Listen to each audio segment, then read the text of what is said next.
देवरानी जेठानी की शीतला माता कहानी। एक गांव में ब्राह्मण दंपत्ति रहते थे। दंपत्ति के दो बेटे और दो बहुएं थीं। दोनों बहुओं को लंबे समय के बाद बेटे हुए थे। इतने में शीतला सप्तमी का पर्व आया। घर में पर्व के अनुसार ठंडा भोजन तैयार किया। दोनों बहुओं के मन में विचार आया कि यदि हम ठंडा भोजन लेंगी तो बीमार होंगी। बेटे भी अभी छोटे हैं। इस कुविचार के कारण दोनों बहुओं ने तो पशुओं के दाने तैयार करने के बर्तन में गुपचुप 2 बाटी तैयार कर ली। सास बहू शीतला की पूजा करके आईं। शीतला माता की कथा सुनी। बाद में सास तो शीतला माता के भजन करने के लिए बैठ गई। दोनों बहुएं बच्चे रोने लगे का बहाना बनाकर घर आ गईं। दाने के बर्तन से गरम गरम रोटला निकाले, चूरमा किया और पेट भर कर खा लिया। सास ने घर आने पर बहुओं से भोजन करने के लिए कहा।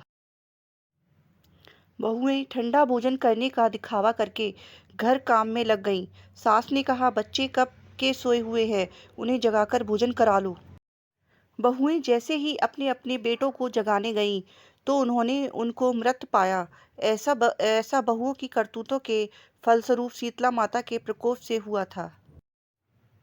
बहुएं विवश हो गईं। सास ने घटना जानी तो बहुओं से झगड़ने लगी।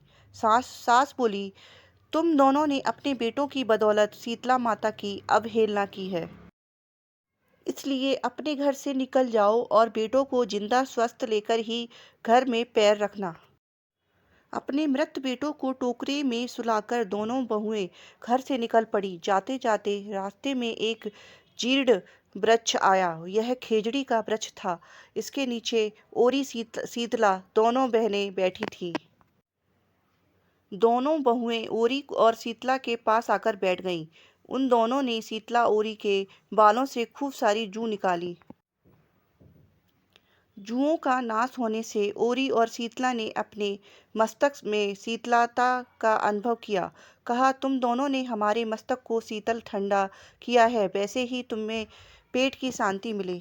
दोनों बहुएं एक साथ बोली कि पेट का दिया हुआ ही लेकर हम मारी मारी भटकती हैं, परंतु शीतला माता के दर्शन हुए नहीं हैं। शीतला माता ने कहा कि तुम दोनों पापनी हो, दुष्ट हो, दुराचारणी हो। तुम्हारा तो मुंह देखने भी योग नहीं है। शीतला सप्तमी के दिन ठंडा भोजन करने के बदले तुम दोनों ने गर्म भोजन कर लिया था। यह सुनते ही बहुओं ने शीतला माताजी को पहचान लिया। देवरानी जेठानी ने दोनों माताओं का वंदन किया। गिड़गिड़ाते हुए कहा कि हम तो भोली भाली हैं, अनजाने में गरम खा लिया था। आपके प्रभाव को हम जानती नहीं थी। आप हम दोनों को क्षमा करें।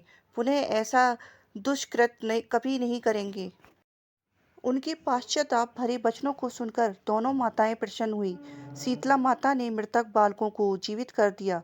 बहुएं तब बच्चों के साथ लेकर आनंद से पुनः गांव लौट आईं। गांव के लोगों ने जाना कि दोनों बहुओं को शीतला माता के साक्षात दर्शन हुए थे। दोनों का धूमधाम से स्वागत करके गांव प्रवेश कराया गया। बहुओं ने कहा, हम गांव में शीतला माता के मंदिर का निर्माण करवाएंगी। चैत माह में शीतला सप्तमी के दिन मात्र ठंडा खाना ही खाएंगी। शीतला माता ने बहुओं पर जैसी अपनी दृष्टि की है वैसी कृपा सब पर करे। श्री शीतला माँ सदा हमें शांति, शीतलता तथा आरोग्य दें। बोलो श्री शीतला माता की जय।